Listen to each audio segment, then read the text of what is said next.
noche, estimados. Somos el grupo número 2, integrado por Samuel de Jesús Ulú Muñoz, Leslie Elizabeth Pelicó Hernández, Eluvia Raquel Chanash, Darwin Ezequiel Catú, Jennifer Alelí Martínez y su servidora Jenny Fabiola Pérez Matías. A continuación, estaremos explicando un poco acerca de la norma internacional 520, que trata sobre procedimientos analíticos, y la norma internacional de auditoría 530, que nos habla sobre el muestreo de auditoría. La norma internacional de auditoría 520, que trata sobre procedimientos analíticos, en su alcance nos indica que el auditor tiene varias responsabilidades. Dentro de ellas sería emplear procedimientos analíticos y aplicar esos procedimientos. Este alcance expone la posibilidad del auditor de efectuar procedimientos analíticos sustantivos durante la auditoría y al final de la auditoría, para ayudar a formar la conclusión general sobre estados financieros. Esta norma internacional de auditoría también la relaciona con la norma internacional de auditoría 315, que trata también de la utilización de procedimientos analíticos como procedimientos para la valoración de riesgos. Relaciona también la NIA 330, que incluye requerimientos y orientaciones en el momento de la realización y extensión de los procedimientos de auditoría aplicados. El objetivo de esta norma también trata de que el auditor debe utilizar procedimientos analíticos para obtener suficiente y apropiada evidencia de auditoría y así formar una conclusión general sobre los estados financieros, determinando así si son consistentes. Buenas noches, licenciados y compañeros. Continuando con el desarrollo de nuestra presentación de la NIA 520, estaré desarrollando el tema de los procedimientos analíticos. Para efectos de la NIA 520, pues el término de procedimientos analíticos significa evaluaciones de información financiera realizadas mediante el análisis de las relaciones plausibles entre datos financieros y aquellos no financieros. Los procedimientos analíticos también incluyen en la medida necesaria para la investigación de las variaciones o de las relaciones identificadas que sean congruentes con otra información relevante o que difieren de los valores esperados en un importe significativo. Los procedimientos analíticos son evaluaciones que realiza el auditor a los estados financieros y que consisten en comparar lo registrado con las expectativas del auditor. ¿Qué tipos de procedimientos analíticos podemos mencionar? Pues los tipos de procedimientos analíticos están definidos por las clases de expectativas que tiene el auditor y pueden ser las siguientes: la expectativa de la industria, la expectativa del cliente, la expectativa propia del auditor y la expectativa de los estados financieros. El siguiente tema sería los procedimientos sustantivos analíticos. Al diseñar y aplicar procedimientos analíticos sustantivos, tanto por sí solos como en combinación con pruebas de detalle, o como procedimientos sustantivos. Y estos pues determinarán la idoneidad de procedimientos analíticos sustantivos y específicos para determinadas afirmaciones, teniendo en cuenta los riesgos valorados de incorrección material y las pruebas de detalle, en su caso pues en relación de dichas afirmaciones. También evaluará la fiabilidad de los datos a partir de los cuales se define una expectativa con respecto a las cantidades registradas o ratios, teniendo en cuenta pues la fuente, la comparabilidad, la naturaleza y la relevancia de la información disponible, así como los controles relativos a la preparación. También se definirá una expectativa con respecto a las cantidades registradas o ratios y se evaluará si la expectativa es lo suficientemente precisa como para identificar una corrección que sea individualmente o de forma agregada en otras incorrecciones y que puedan llevar a los estados financieros a contener incorrección material, y así pues también cuantificar cualquier diferencia entre las cantidades registradas y los valores esperados que se considere aceptable, sin que sea necesaria una investigación más detallada. Muchas gracias, los dejo con mi siguiente compañero. Procedimientos analíticos que facilitan una conclusión global. En una fecha cercana a la finalización de la auditoría, el auditor va a diseñar y aplicará procedimientos analíticos que le faciliten una conclusión global sobre si los estados financieros son congruentes con su conocimiento de la entidad. Esto indica de que, aparte de toda la evidencia que el auditor va a ir teniendo durante el desarrollo de la auditoría, antes de la fecha de presentación, él aún tiene que diseñar procedimientos para poder soportar más su opinión sobre los estados financieros.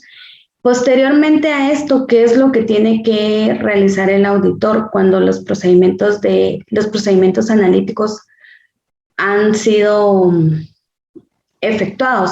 Pues va a revelar si existen variaciones o relaciones incongruentes con información relevante o que difiere de los valores esperados de un importe significativo.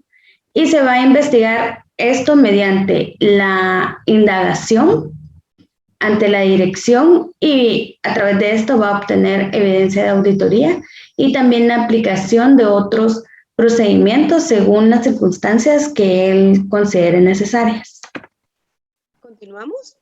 Norma Internacional de Auditoría 530, muestreo de auditoría.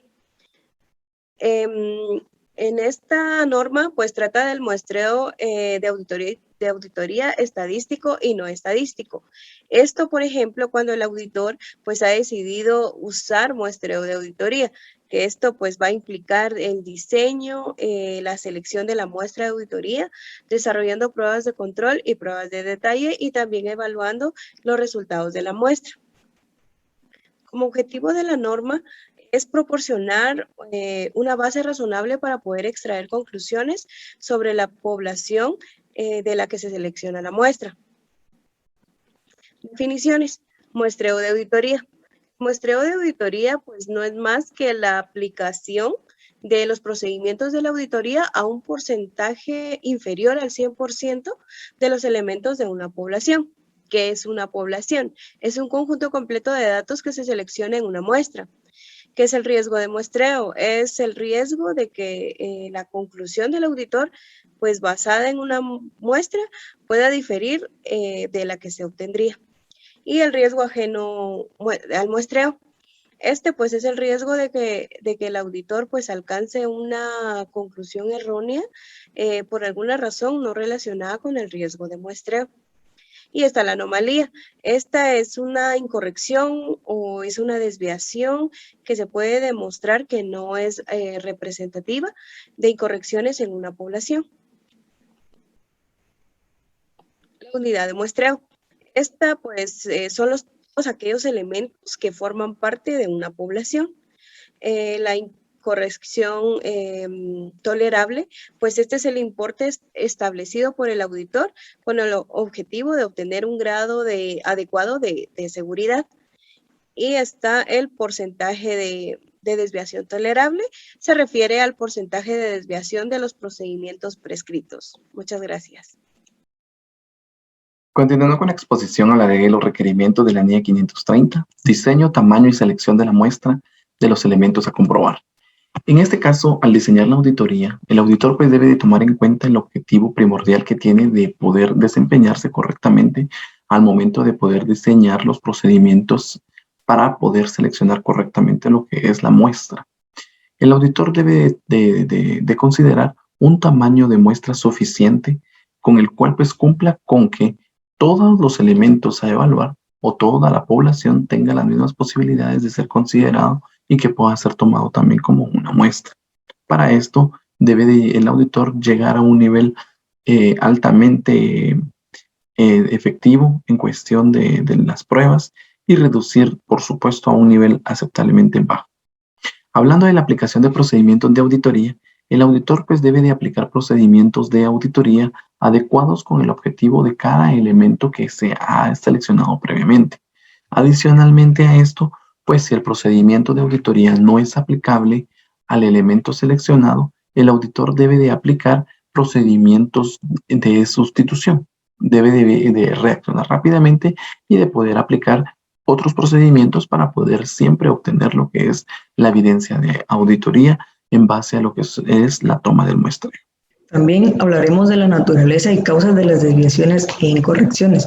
El auditor investigará la naturaleza y las causas de cualquier desviación o incorrección identificadas y evaluará su posible efecto sobre el objetivo del procedimiento de auditoría y sobre otras áreas de la auditoría. En circunstancias extremadamente poco frecuentes en las que el auditor considere que una incorrección o desviación descubierta en una muestra es una anomalía, el auditor obtendrá un alto grado de certidumbre de que dicha incorrección o desviación no es representativa de la población.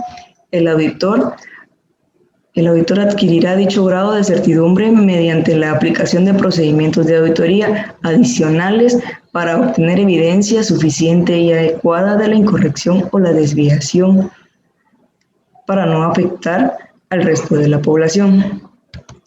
En la extrapolación de las incorrecciones, en el caso de las pruebas de detalle, el auditor extrapolará las incorrecciones encontradas en la muestra a la población. En la evaluación de los resultados del muestreo estadístico, el auditor evaluará los resultados de la muestra y si la utilización del muestreo de auditoría ha proporcionado una base razonable para extraer conclusiones sobre la totalidad de la población que ha sido comprobada.